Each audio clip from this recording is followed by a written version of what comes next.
Juan Soto powers up in Queens, but was it enough to end their three-game skid? This is MLB Game Night. When that final out is made, you know it's time for Locked On MLB Game Night.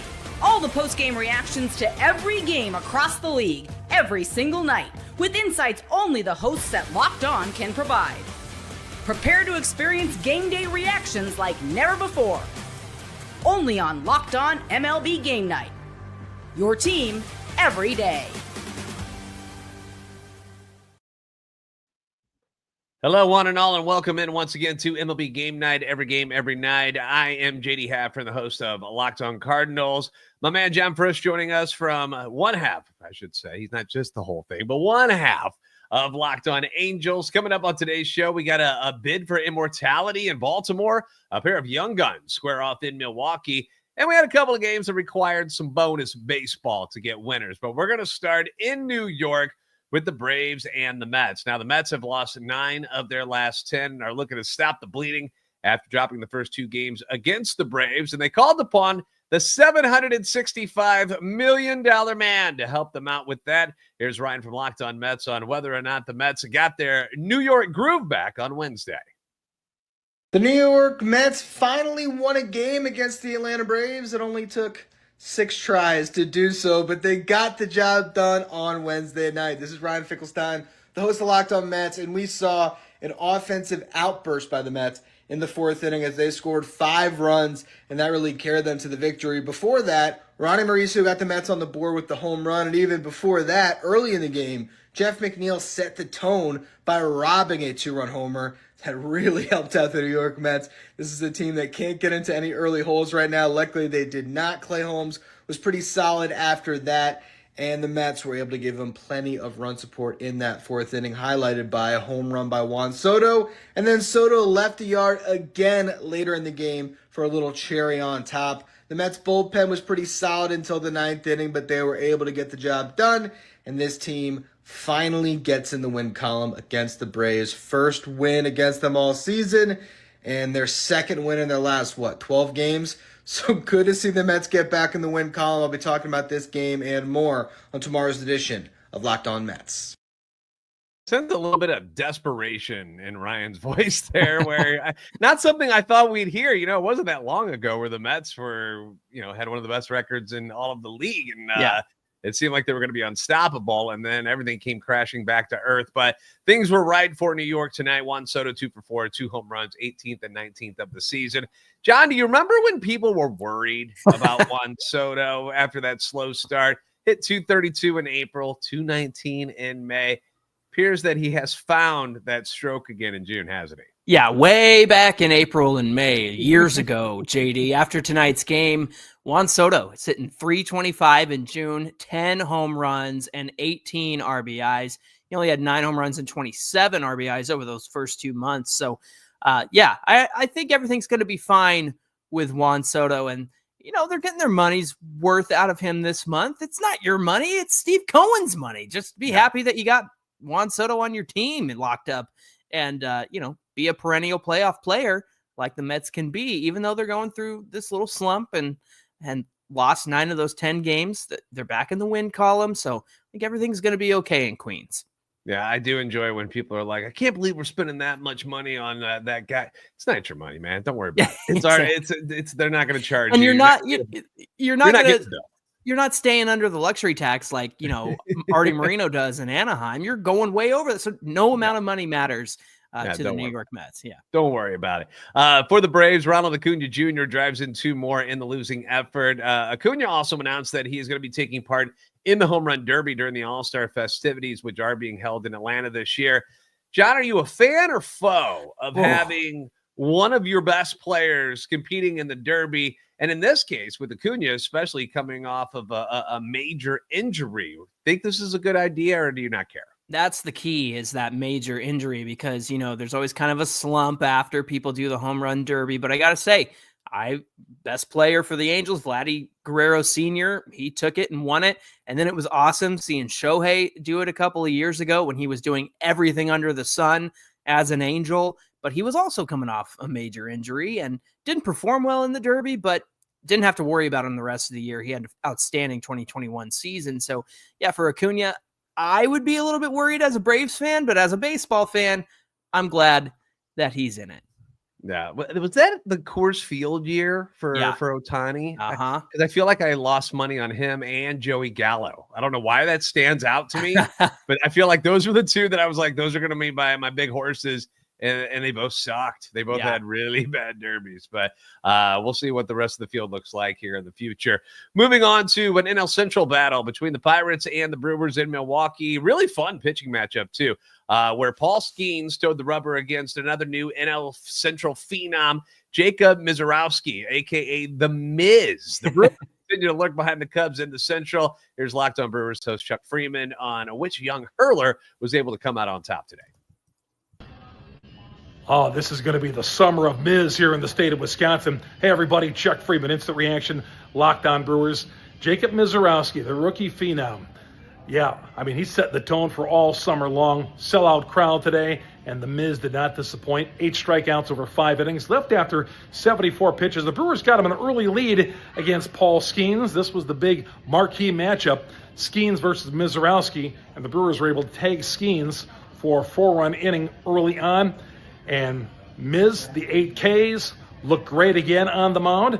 Thought he might come out for the 6th, but the bullpen took over after that. And the Brewers take 2 of 3 from the Pirates.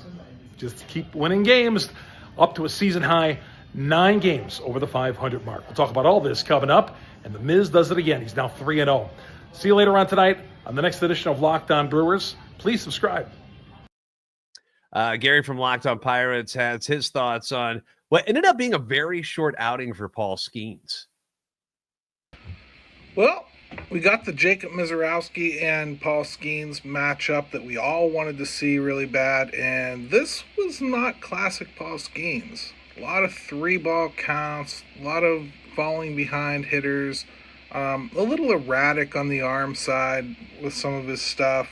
Just not as sharp as we've seen him. Nothing major. I mean, he was still Paul Skenes. He still pitched 4 innings and gave up 4 runs, all in the same inning.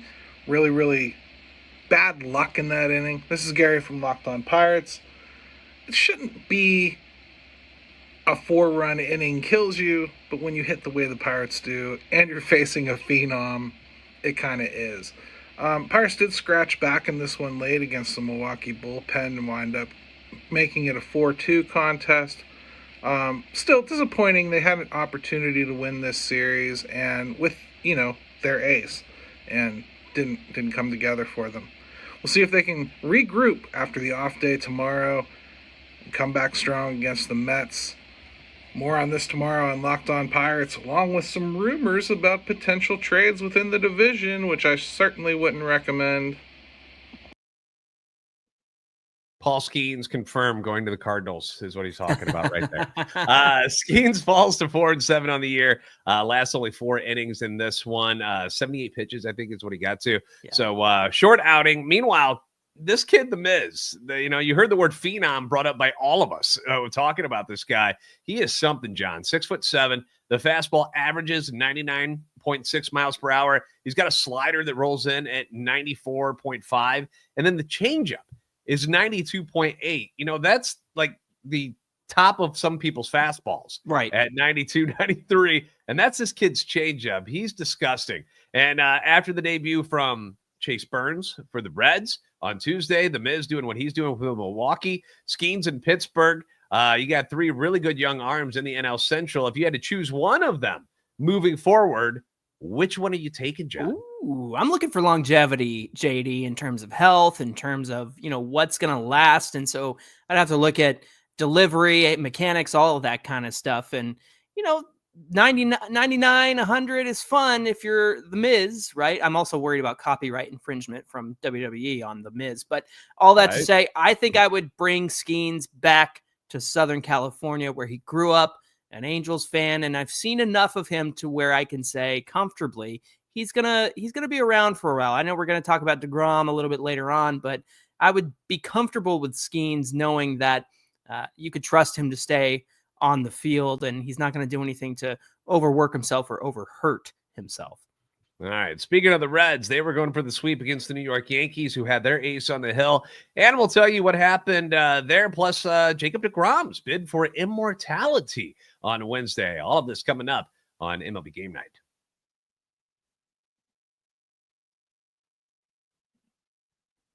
Today's show being brought to you by Supply House. Get the supplies you need from the site made for the skilled trades. Supply House. Whether you're in plumbing, HVAC, or electrical work, Supply House is the reliable way to order products online. They've got that easy-to-use website, which always packed with helpful resources and the latest product information. That way, you get the job done right each and every time. Plus, with a complete inventory of over 200,000 parts from 400-plus top brands, you're going to find exactly what you need delivered fast from coast to coast. And if there is a problem and you need some help with an order, no big deal. Supply House offers expert support and industry-leading service, and you always get to talk to a real person. If trade pros looking for an extra edge, their free Trade Master program offers exclusive perks like a dedicated phone line, free shipping, and discounts on every single order. Thousands of skilled professionals are already taking advantage.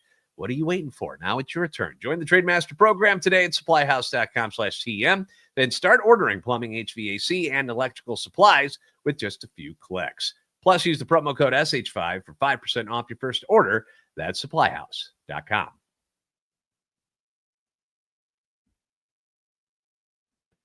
Heading over to the Queen City, where the New York Yankees were trying to avoid the sweep. Reds took the first two games of this series after walking it off on Tuesday. Could the Yankees punch back with their ace, Max Fried, on the mound? Here's Brian from Locked On Yankees with the results. A much-needed win for the Yankees as they salvage the final game of the series in Cincinnati. I'm Brian McCann from Locked On Yankees, and you got a great performance out of Max Fried. The Yankees' true ace was unbelievable, goes deep into the game, saves the bullpen, does everything they could have possibly needed in this game. And that's what a true ace does. We've discussed it all year. Max Fried has been everything the Yankees could have possibly wanted, and he should be starting for the American League in the All-Star game this year. A good home run from Jazz Chisholm Jr. It was a deep fly, and it probably made him feel a little bit better after getting ejected from the game the night prior. We'll be discussing all of it on Locked On Yankees throughout the week.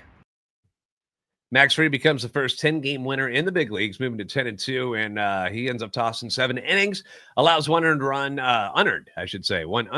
strikes out 7. The ERA is now dropped down to 1.92 on the year, which is the second best ERA in the league, behind only the Astros' Hunter Brown. As for the Reds, not how you wanted to finish things when you had a chance for the sweep. Brady Singer struck out 9, but he gives up 4 runs on 6 hits in 5 innings. Ellie De La Cruz, 2 for 4, but the rest of the Reds lineup manages just 2 hits on the night, and the only run they scored came on a throwing error, so it wasn't like anything all that sexy. The Yankees scored 7 runs on 13 hits, and Aaron Judge only had 1 of them. John, your thoughts on the Yankees waking up offensively and not having to rely on Aaron Judge to do everything in this victory? Yeah, that's what a lineup's got to do, right? Especially when somebody is down, you want the rest of the lineup to pick you up. And not that Aaron Judge was down. It was just a total team effort from the starting pitching to the lineup. And so the fact that they got it done behind Max Fried, who deserves the win, right? Especially when he only gives up that one weird run. And it was the throwing error, like you mentioned. I think that if you're behind a guy like Max Fried, there's something about that energy that just impacts a lineup. I know defensively you want to put on your best behind your starting pitcher, but when your ace is out there, you're feeling good about yourself. And so maybe that energy was, jolted through the entire lineup for the Yankees on Wednesday night. Rangers and Orioles, game taking place in Baltimore. The Orioles had a little fun at the expense of the Rangers pitching on Tuesday night when they hit back-to-back shots at one point, although Texas ended up going on to win that game 6-5. But this time around, the Rangers had one Jacob deGrom on the bump, and he was absolutely dealing in this one. Perfect through 6 innings before issuing a leadoff walk to Jackson Holliday and carried a no-hitter into the 8th inning before Colton Cowser ended up getting that single leading off the inning. That ended Jacob deGrom's night. Final line, 7 innings, no runs, 1 hit, 7 strikeouts. Rangers got home runs from Josh Young and Jonah Heim as they cruised to a 7-0 win. The scoreless outing extended deGrom's streak to 13 straight starts of at least 5 innings and 2 or fewer runs allowed, which is the longest such streak in Rangers Senators history. Some people forget that they used to be throwback the 70s at one point. And it's the longest in Major League Baseball this year. He's now 8-2 and leads the team with 16 starts. John, as good as DeGrom is, you can't help but wonder what kind of numbers this man would have put up if the injuries hadn't cost him so much time over the years. Yeah, first I just want to say everyone laughed at me when I took DeGrom as my first pitcher in fantasy baseball this year, but I would have laughed at you as well. Yeah. I know. Risky with the health, man. It was worth the risk. I knew that if he was healthy, he'd be doing stuff like this. But listen, we missed out on half of his age 33 season. We essentially lost his age 34, 35, age 36 season. I would have put him in the category of a Verlander or a Scherzer, where he just pitches for the rest of his life, right? But I did the numbers here, JD, and compared to Justin Verlander, who has 8 years on DeGrom. He's thrown 43% of the starts that Verlander has thrown in his career, and that's missing out on some really important years. Like I said, 34, 35, age 36 seasons. And you imagine, if he's making 28 to 30 starts, maybe 32 starts a year, we're missing out on a lot of DeGrom. And it's a shame because you really wonder where he's going to land in terms of Hall of Fame talk at the end of his career. His final numbers are fantastic. He's got an ERA around like 260 for his career. So it just makes you wonder where the conversation is going to go for DeGrom when it's all said and done. Yeah, the dude's nasty, and it's still, I can't believe he's 37 years old, to be right. honest with you. It doesn't feel like that's where he should be, but not at all. Yeah, there he is because he's missed so much time. Moving on to the Phillies and the Astros. Speaking of good pitching, the Phillies got blanked by the Astros on Tuesday after a dominant start by Framber Valdez. Ranger Suarez, very good for the Phillies in that one as well. 1-0 Houston victory. Could the offenses for either one of these teams bounce back on Wednesday? We've got Connor Thomas from Locked On Phillies on yet another rough day for the bats in Houston. 2 days in Houston, 2 shutouts for the Philadelphia Phillies. I'm Connor Thomas, your host of Locked On Phillies. And listen, I was willing to excuse it last night because I thought Framber Valdez threw really well, and it's a tough matchup, and you don't have your best lineup out there, but you can't get shut out 2 nights in a row. Zach Wheeler, another great start wasted. Ranger, Wheeler, unbelievable start to the series on the mound, and it goes for nothing. And I get it. I want them to go 500 on this road trip, and I'll be okay with that. They're in a tough stretch of the schedule, but you can't go get shut out twice. Somebody's got to come through with the bases juiced late in that game. Somebody's got to come through with the runners in scoring position. The Phillies just haven't had it in this series. They can't string together enough hits. I don't know what's going on with the offense. It's a bad stretch. Hopefully they correct it tomorrow, but another tough pitching matchup. So I don't know, man. We'll try and figure it out on tomorrow's episode of Locked On Phillies, I guess. 2 words for Connor. I'll tell you what's wrong. Bryce Harper. He's not there. Right. He's missing in action. He's gone. So until he comes back from an injury, it's just a different lineup without him. As good as the Phillies lineup is, even without him, like on paper, like the names that you see, it's just a different thing when Bryce Harper is not around. He just brings a different vibe and energy to the ballpark and to that team. But give some credit to the Astros starter, Colton Gordon. Tossed 5 shutout innings to pick up his 3rd win. Talk about night and day for this guy. End of May, Gordon was 0-1 with a 5.95 ERA. Month of June, he's now 3-0 with a 2.14 ERA. So he's turned things around. Zach Wheeler gives up that 1 run, strikes out 8 and 6 innings. Tough luck loss, drops to 7-3 on the year. All right, let's go to St. Louis. The Cubs and the Cardinals. Cardinals took the first 2 games of this 4-game homestand for them. I shouldn't say homestand, but 4-game series for them. Pulled within 2.5 games of the Cubs in the NL Central. Could the Cubs rebound after, I think, what most people would call 2 ugly performances in St. Louis for the Cubs? Here's Sam from Locked On Cubs, who's feeling much better following this one. All right, you needed that. I needed that. We needed that. Cubs bounce back and cruise to a win, a blowout win against the St. Louis Cardinals on Wednesday night at Busch Stadium. I'm Sam Olber from the Locked On Cubs podcast, and it got off to a great start early. First pitch of the ball game, Ian Happ hit a home run. Kyle Tucker hit a home run in this game. Reese McGuire continues to be more than serviceable offensively for the Cubs in the absence of Miguel Amaya, but the story in this one is and continues to be Matthew Boyd. 6 more shutout innings for Matthew Boyd. His ERA now in the mid-2s. He has just been everything and so much more that the Cubs could have hoped for with his acquisition, especially with all the injuries to the pitching staff. And even when the pitching staff has started to struggle like it has recently, Boyd continues to be consistent and solid. They just got to keep him healthy because he is a huge piece. Right now, the biggest piece in this starting rotation. The Cubs will try and salvage a series split on Thursday with Shota Imanaga coming back from injury. Let's see if they can get it done. Yeah, he ain't lying, man. Boy, it was awesome. Cardinal starter Eric Fetty was not awesome. He was fugly, actually. Got lit up.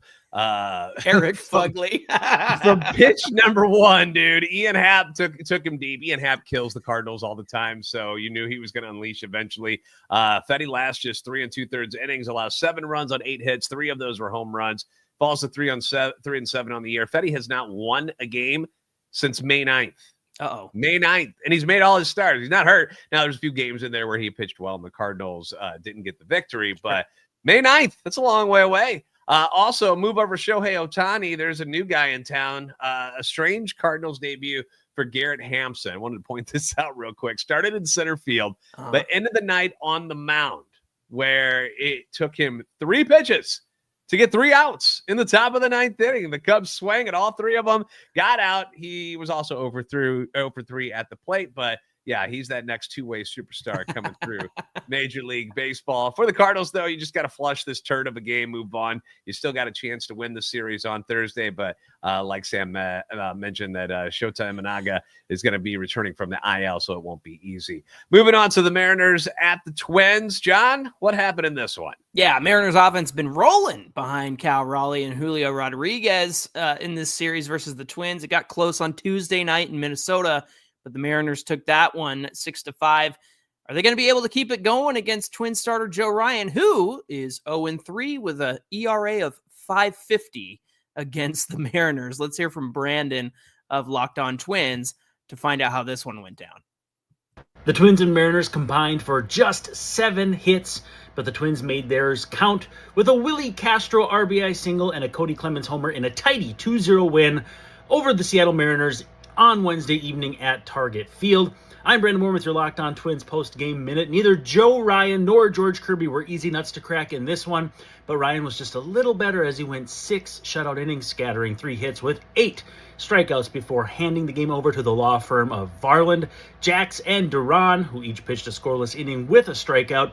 Clemens' homer in the bottom of the 7th also eased some late inning tension. His first opposite field home run in 2 years, and it also meant that Cal Raleigh was not the game-tying run when he batted to lead off the 9th inning. He grounded out quickly to Clemens anyway, so it didn't matter. Fun fact, Joe Ryan was just the second pitcher this season to strike Raleigh out 3 times in the same game. The other, Michael King of San Diego, who did so on May 18th, his last start before he went on the IL with a shoulder issue. Up next, Twins sending Simeon Woods Richardson to the mound against Emerson Hancock in the series finale against the Mariners on Thursday afternoon. First pitch, 12:10 p.m., so it's an early one. We'll have full coverage. This is Locked On Twins. Cal Raleigh goes 0 for 4. Obviously, he's the big story with the Mariners right now. Those 3 strikeouts that Brandon mentioned there. Hasn't homered in 2 straight games, John. What is wrong with him? He's on my fantasy team. That's what's wrong with him. It's so, of your course, fault. he goes 0 for with 3 Ks. I'm losing the K category. Thanks a lot, Cal. letting you down. Well, we're going to find out if John's Angels let him down as they took on the Boston Red Sox. Plus, we got a couple of extra inning games to get to, including the Blue Jays and the Guardians. All of that coming up on MLB Game Night.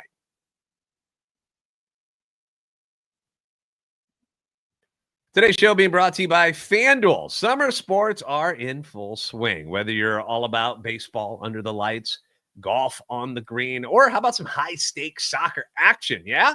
FanDuel is the best way to make every game even more exciting. You're already following the action. Of course you are. Why not make it a little bit more thrilling? Make it a little more exciting. And you can do that with FanDuel. You can get in on the game while your friends are out doing nonsense and getting sunburned at the beach. You'll be there making money. I've been using FanDuel to track my favorite matchups for years now, and the app keeps it fresh with new daily promotions and fun ways to bet to make your love of sports that much more enjoyable. It's easy to use. You get the fast payout, which is always very nice, and makes even regular season games feel like must-watch events. Whether you're placing a same-game parlay or watching a bet right into the ninth inning, FanDuel is going to make you feel like you're part of the action. And if you're new to FanDuel, great, because new customers can bet just $5 and get $150 in bonus bets if your first bet wins. Open the FanDuel app today or visit FanDuel.com/lockedon to get started.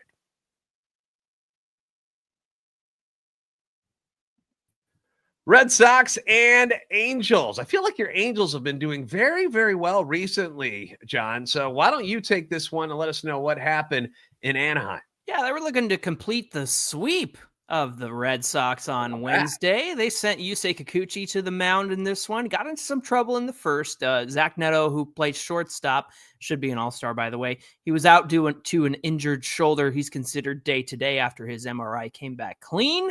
So Scott Kingery immediately made an error that was on the first play to him that ended up being something that did Kikuchi in that first inning. He gave up 2 unearned runs.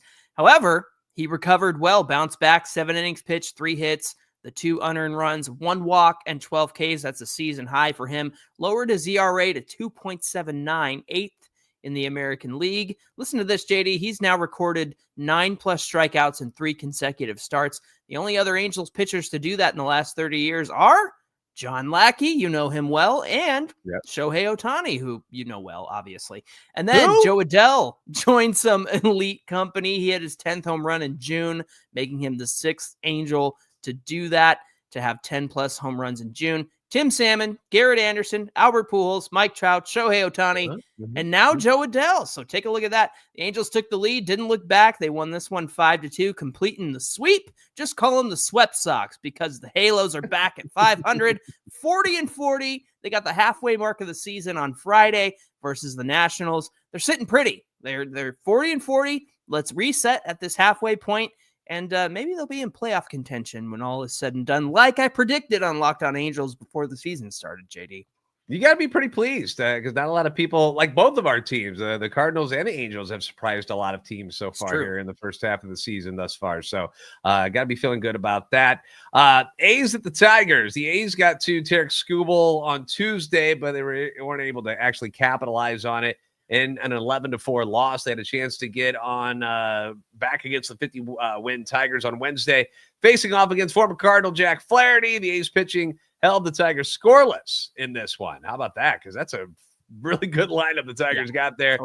With Jacob Wilson getting it started, he put up his third good start in a row in which he reached in the 6th inning. This time he went 7 scoreless, ended up with 1 walk and 6 Ks on 103 pitches. Mason Miller got the save in the 9th with 2 Ks on 16 pitches, up to 15 saves on the year. Hasn't had the best year considering how good he was last year, but A's able to pick up a victory, 3-0 shutout of the top team in baseball, the Detroit Tigers. So pretty darn good. Blue Jays and Guardians had to go to extra innings in this one. The Blue Jays poured on the offense and the Guardians on Tuesday in that 10-6 win. Guardians looked to bounce back in Game 2 at home. We got Justin from Locked On Guardians, who's got the results from Cleveland and how this one ended up coming down to the wire. Really only 2 ways to respond to the kind of loss the Guardians had on Tuesday, and that's either come in and blow somebody out and just play a perfect game, and not throw a perfect game, but play a perfect game, or a walk-off win. The Guardians got a walk-off win, the most exciting thing in baseball, if you ask me, besides a perfect game. I'm Justin Latta of Locked On Guardians. The Guardians did get a walk-off win on the back of Jose Ramirez. David Fry came in and laid down a perfect bunt. Yes, they pinch hit David Fry to bunt, to move the runner to third base in the 10th inning, to just get that one run across. But the bunt was perfect, and the bases were loaded. And when the bases are loaded for Jose Ramirez with nobody out, usually good things happen for the Guardians and bad things happen for the other team. That's exactly what happened on Wednesday. Gavin Williams, a really good start, was really sharp 5 innings. Then he got to the 6th inning. Things kind of fell apart for him. Control-wise, the bullpen walked the tightrope. Jacob Junis had to get out of his own mess. Nick Enright, cancer survivor, Rule 5 pick survivor, got his first win by gutting it out in extra innings to get the Guardians to the bottom of the 10th in the tie game. Really good win all across for the Guardians. They needed that. And now they'll get a chance to win their 3rd straight series. If they can win on Thursday against the Blue Jays, for all the belly aching here, they'll be a 3rd straight series win. And a chance to win a series, in a season series, over the Blue Jays, who they're right in the mix with the wild card hunt. That may not matter on June 26th, but it might matter on September 26th. So you want to get that win, that season series win. Tune in to Locked On Guardians for much, much more wherever you get podcasts. All right, so the Guardians get the walk-off win against the Blue Jays 5-4. Real quick backtrack, because I know Booney's going to yell at us if we keep saying his team's names wrong, like the guys in the team. Jacob Lopez got the start for the A's. It was not Jacob Wilson who played shortstop, because that would have been weird. Moving on to the Rays at the Royals. John, what went down with my second favorite team in baseball? There you go. They're working their way back up to the AL East. They took 2 of 3 from the Tigers over the weekend, and they look to win the series against the Royals today. They have won 5 straight on the road, 9 of their last 12 overall, a season best 10 games over 500. They took this one 3-0 over the Royals, and none of the runs that they scored left the infield, JD. Jose Caballero brings home the first run with a bunt single. A wild pitch from Michael Wacha scores Josh Lowe from third base, and then Danny Jansen hits a sac bunt to score Caballero. So, yeah, nothing left the infield, and yet there they are. 3-0 over the Royals.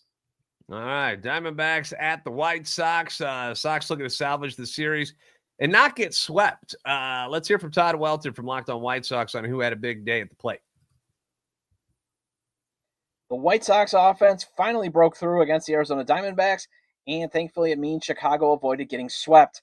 Hello, I'm Todd Welter, host of Locked On White Sox, and the White Sox beat the Diamondbacks 7-3. And after going 18 innings where the White Sox scored just a run against Arizona's pitching, the lineup went off for 3 home runs with Lenyn Sosa crushing 2 of them. Sosa's been doing a decent job of hitting for average this season, but his walk rate has been terrible. He's a bit of a free swinger at the plate. And if you're just hitting singles, well, this is not the 1970s anymore. You got to do damage. However, his slugging percentage has been slowly creeping toward 400, and those 2 dingers got him in that average slug territory. Now the hurdle for him to clear is, can he keep his slug there while maintaining a decent average? And I'll have more on tomorrow's episode of Locked On White Sox. We also got an update on what went on with that stuff with Ketel Marte in yesterday's game. I saw that the White Sox put up a graphic and showing their support for Ketel Marte. But, John, you got the scoop on what ended up going on with this guy, right? Yeah, that guy got banned from every MLB stadium for life. And there was a great video from the stands of Torey Lovello pointing that guy out. And I got to tell you, JD, if Torey Lovello was pointing at me in the stands and calling me the names he was calling that guy, I think I'd have to change my pants. I'd have an accident right there in my seat. So Lovello looks like he could do some damage. Oh yeah. Doesn't he? give him a bat, dude. He could probably still go. Moving on to the Nationals at the Padres. Pitchers duel in this one, right, John? Yeah, absolutely. They sent Mackenzie Gore. The Nationals sent Mackenzie Gore to face his former San Diego team. Problem is he didn't get any run support. It was a 1-0 Padres win, JD. Coming into Wednesday's game, Mackenzie Gore, he's 1-5 in games where he's been given 0 to 2 runs of support with a 2.95 ERA in those games. He's 0-2 in games where he's been given 3 to 5 runs of support with a 3.90 ERA in those games. And then he's 2-0 in games where he has a 6 runs of run support, 2.63 ERA. Listen to this, 12 games, including today, where Gore has given up 2 runs or less, and 14 games, including today, where he's given up 3 runs or less. So come on, Nats. We know you got the bats. Give your boy some run support in Mackenzie Gore because he needs it. Yeah, he's been having a heck of a season. Dodgers having a heck of a season as well. They were in Colorado once again, outslugged the Rockies on Tuesday, winning it 9-7. Would we see another offensive battle at Coors? Not really, to be honest with you. Neither team scored through the first 5 innings. Dodgers had Yoshinobu Yamamoto on the hill, and the Rockies didn't really stand a chance against him. He throws 5 shutout innings, only allows 1 hit. He strikes out 6. The Rockies' young right-handed prospect, Chase Dollander, was right there with him until the 6th inning. Max Muncy ends up singling in a couple of runs. Then they had an hour and 27-minute rain delay because they're the Dodgers, and they always have to have the longest games ever. And they hate us. That knocked out both starters. Then in the 7th inning, Max Muncy would strike again, a 2-out grand slam, and that blew things open, making it 7-1 LA. They go on to win this one 8-1. Marlins at the Giants, our final game of the night, John. What do we do? Yeah, we had another good pitching matchup. Edward Cabrera for the Marlins, Logan Webb for the Giants. Both of those guys just yielded 2 runs in their starts. Marlins had a 4-2 lead heading into the 9th.